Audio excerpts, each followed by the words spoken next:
که چېرې کومو آیاتونو کې الله د کولو حکم کړی او ما نه کړي هغه آیاتونه به زما خلاف ګواه جوړېږي او د کومو نه چې الله منع کړې ده او زه د هغې نه نه یم منع شوې د قیامت په ورځ به هغه آیاتونه زما خلاف ګواه جوړېږي په داسې حال کې زه څنګه نجات موندی شم قرآن به جګړه کوي موږ تاسو بار بار په صالح اعمال کې اورو غواړئ چې ته زما مطابق ژوند تېر کړی دی که نه زما د دغه خلاف یې نو موږ تاسو خپله زړونه خپل ژوند باندې نظر واچوو چې زمونږ ستاسو ژوند د قرآن د احکامو مطابق دی موږ په جنت بار بار سړی به تلاوت کوي دی خو خوشحاله زه تلاوت کوم خو دی په خپله په ځان باندې چې کوم دی نو لعنت کوي قرآن کې به لولي چې لعنت دی په دروغجنو باندې نو په خپله به دروغ وایي دا په ده باندې د پاسه راځي قرآن کې به لولي چې لعنت دی په ظالمانو باندې په خپله به ظالمي په دې کې به دی په خپله داخلېږي ورسوله پر رسولانو باندې ایمان انبیاء علیہ السلام عزت والا دی انبیاء علیہ السلام کامیاب خلق دی وزارت او صدارت او مال والا کامیاب نه دي په نبی علیہ السلام باندې ایمان څه مقصد چې زمونږ ستاسو هر ادا زمونږ ستاسو هر عمل دا د نبی علیہ السلام د طریقې مطابق شي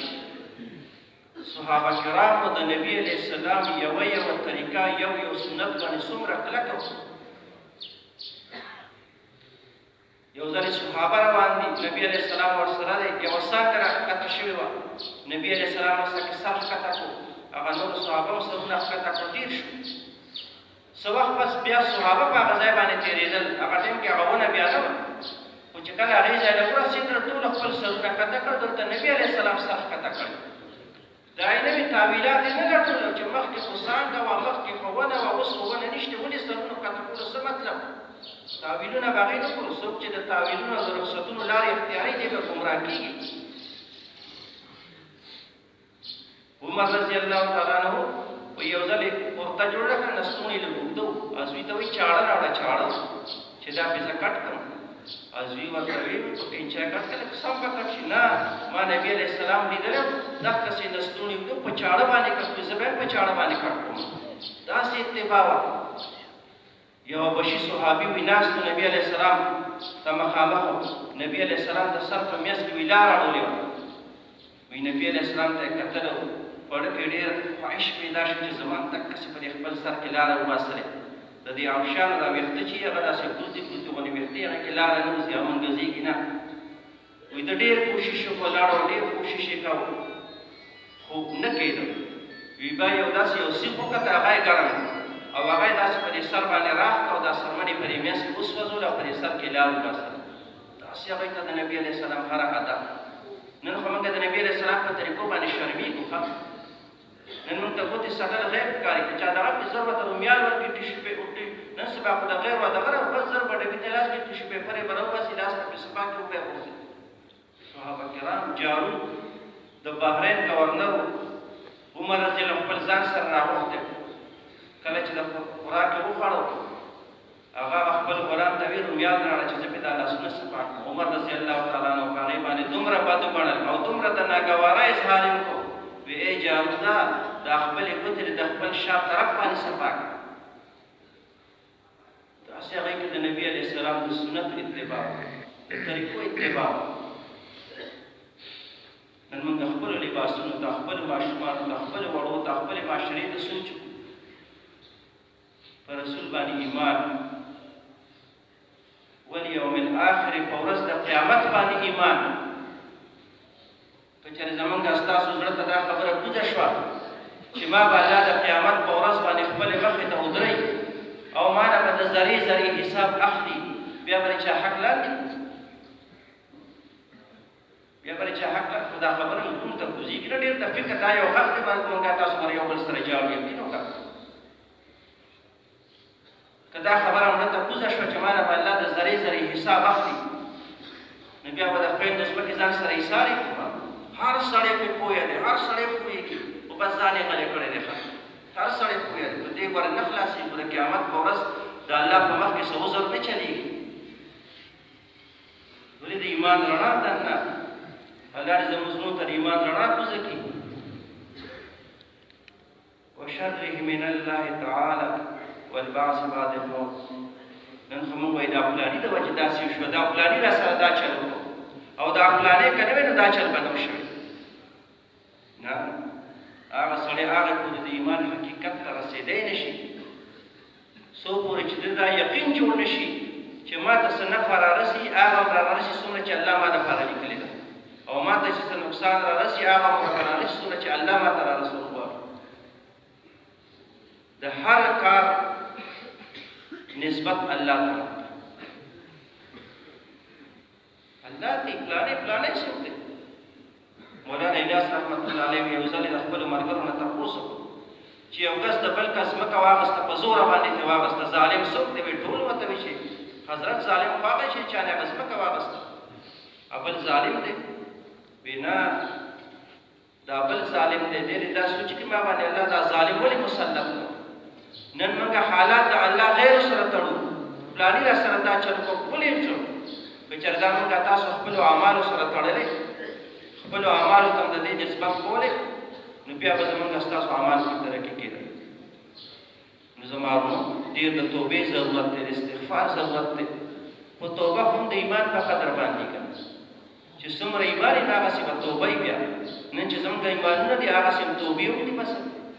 د صحابو چې څنګه ایمان و هغسې توبه وکړه، د هغې هغه توبه به هم عملي وه. عمر بن سمره رضی الله عنه د نبي علیه السلام خدمت کې حاضر شو. یا رسول الله صلی الله علیه وسلم، ما د فلانۍ قبیلې اوښ بلا کړی دی،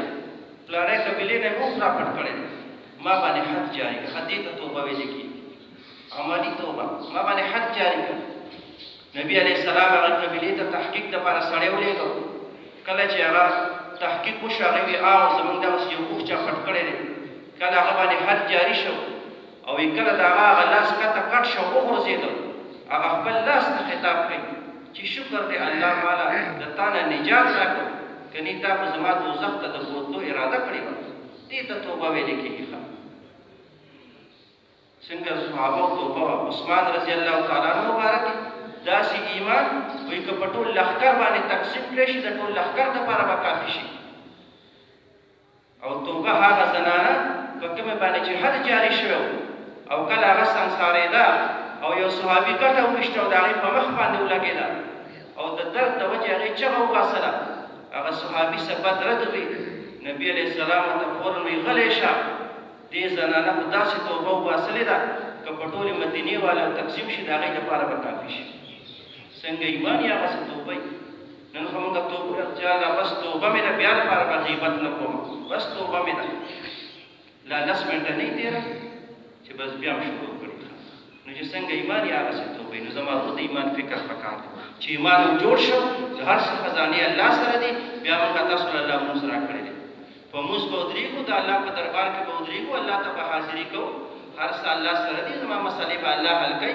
کولو والا ذات الله دی، مخلوقات یې څوک نشي کولی. زه به د خپل الله نه غواړم، زه به په خپل الله باندې خپلې مسلې حل کوم. حکومتونه زما مسلې نشي حل کولی،